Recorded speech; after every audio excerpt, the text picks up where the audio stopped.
Okay, so we just finished the daily bare minimum workout outside on level 10, literally less than a minute ago. But today's video is about CWI.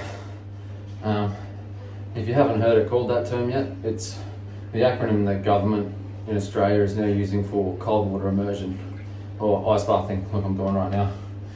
So, as part of my PT studies, I've had to make an AusActive account, which is the government body for recommendations on delivering fitness curriculum.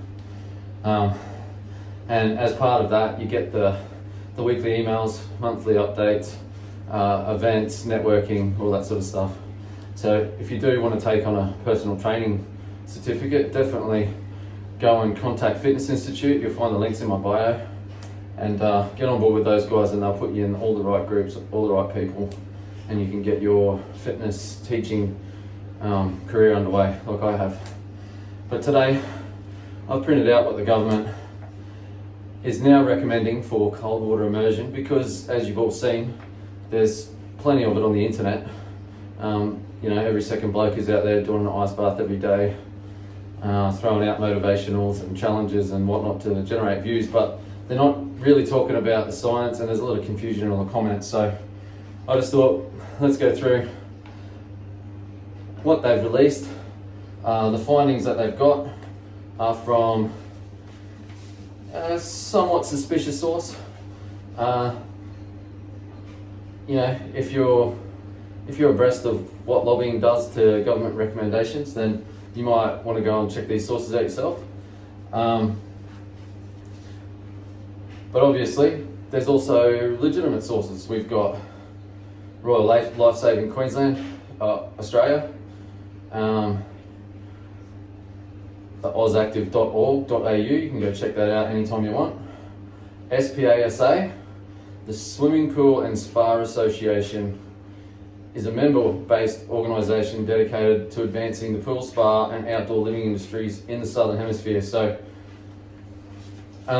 as you'll see when we go through the recommendations, they want you to get one of their ice baths if you want to do it properly. Me, I'm using disposable HelloFresh ice packs that I refreeze every night, and I have an ice bath for free every day in my home. You can easily do that too. But let's get through it. Alright, I'm just going to read directly from the statement and then share and discuss my own views based on 6 months or so of cold water immersion therapy I've done so far. I've been trying to do it at least 5 days a week, 8 to 10 minutes before my workout and 12 to 15 after, and I've found that it almost eliminates fatigue the next day. You feel great, you feel alive, so I recommend it. If you've gotten this far, can you please like, subscribe and share the post wherever you see it, either at the Warrior Garden on Facebook, or the Prize Fighter Challenge on YouTube. Just help us out, help the channel grow, and we'll be able to bring you more stuff like this. Okay, the position statement on CWI reads as follows. This position pertains to cold water immersion, CWI therapy, safety precautions in aquatic fitness and leisure settings, and is made in consultation with Royal Lifesaving, AusActive and the SPASA, who have been monitoring the increasing popularity of cold water immersion therapy. CWI, also referred to as cold water therapy, ice bathing or cryotherapy, can be defined as exposing the body to cold water for various claimed therapeutic purposes. The water temperature is usually between 10 and 15 degrees. I don't have a temperature gauge for this, but it's somewhere around there. although it can be as low as 0 degrees in open natural water environments. The claimed therapeutic benefits are interlinked and include a stronger cardiovascular system, improved recovery from physical exercise, reduced inflammation, improved immune system function, and enhanced mental well-being. Definitely attest to that. CWI can take place in a range of settings such as sports and aquatic facilities, fitness centres, commercial gyms, wellness centres, physical therapy and rehabilitation centres, during personal training sessions, in natural water environments such as rivers, lakes or oceans, or at home in the bath or hot to cold shower. I actually myself have a cold shower every single morning before work for at least 3 minutes. It may be under the guidance and supervision of a health professional or sports coach, within a client-operator fee-for-service arrangement, or completely independently and without anyone else present. Let's go. CWI can take place in a range of settings. Done that. The position statement is limited to guidance and advice on safety considerations for users and providers of CWI programs. It does not provide guidance on cold water swimming, the design and construction of facilities, example tubs or pools used for CWI, or the systems and equipment used to manage the water quality.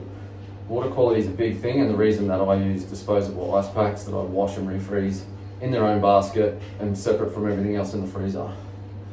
However, these are also areas that warrant careful consideration and seeking out separate expert advice, which you can get from me. Position. The principles of quality professional exercise facilities and programs, aquatic safety and drowning prevention underpinning this position statement apply to the full range of settings and contexts of CWI. The advice is chiefly applicable to those organisations or individuals who have a duty of care to anyone participating in CWI. It is important to recognise that CWI comes with inherent risks and that safety must be paramount. As with any aquatic activity, there is an inherent risk of drowning. This risk may be elevated in certain individuals due to the physiological and psychological responses associated with cold water immersion, which include but are not limited to, and here's the important stuff guys, shock responses, hyperventilation, increased heart rate, increased blood pressure, and in extreme cases, cardiac arrhythmias. As you saw when I get in, your breathing starts to shallow, get closer together, you've got to really control that, get yourself controlled before you even try and submerge your head. Definitely don't do that on your first few times, it will be a shock to the system, I'll tell you. Respiratory changes, gasping, increased risk of gasping and inhaling water due to loss of breathing control, cramps and muscle spasms, hypothermia and or frostbite as a result of excessively cold water or prolonged exposure. There's also a risk of panic attacks.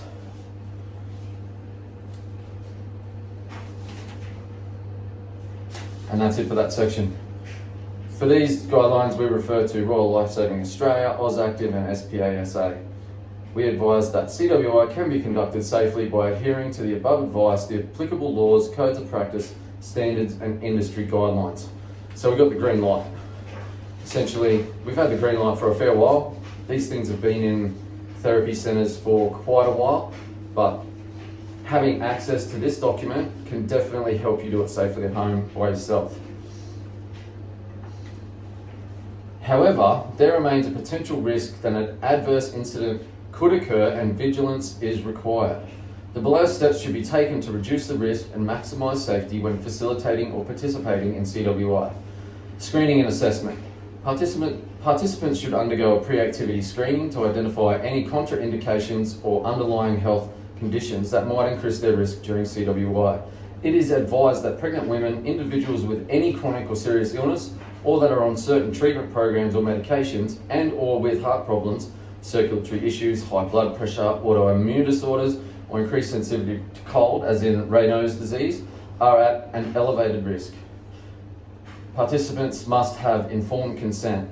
Participants should receive a comprehensive briefing on the potential risks and benefits of CWI. This information is vital in ensuring participants understand what to expect and the precautions they should take, and therefore should obtain medical guidance before commencing CWI activities.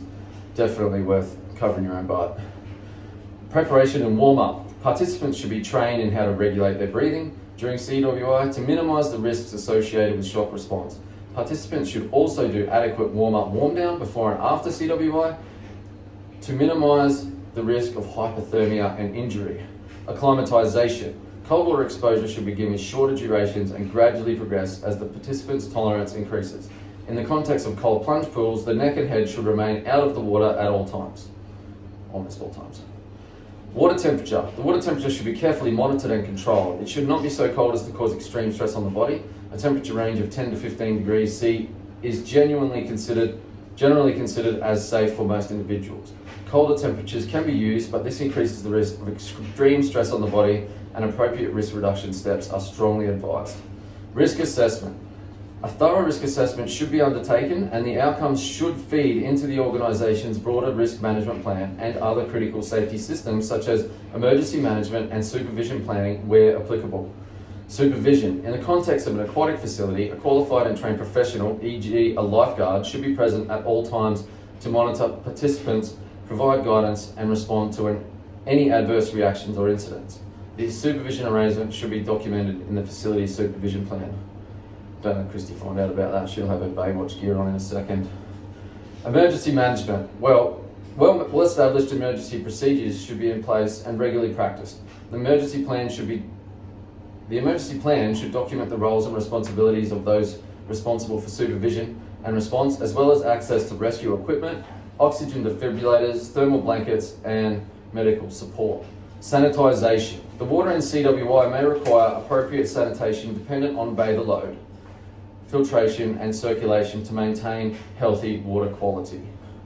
Now that's the end of the statement on CWI from the Australian governing body as at sometime last week, and we're in March 2024. So that's a really good overview, really basic common sense stuff, most of that stuff. Like I was doing most of that before I even read this, just to take care of my own safety if I am here doing this at home when none of the rest of the family's around and they can't hear you splashing and drowning and come and help save you.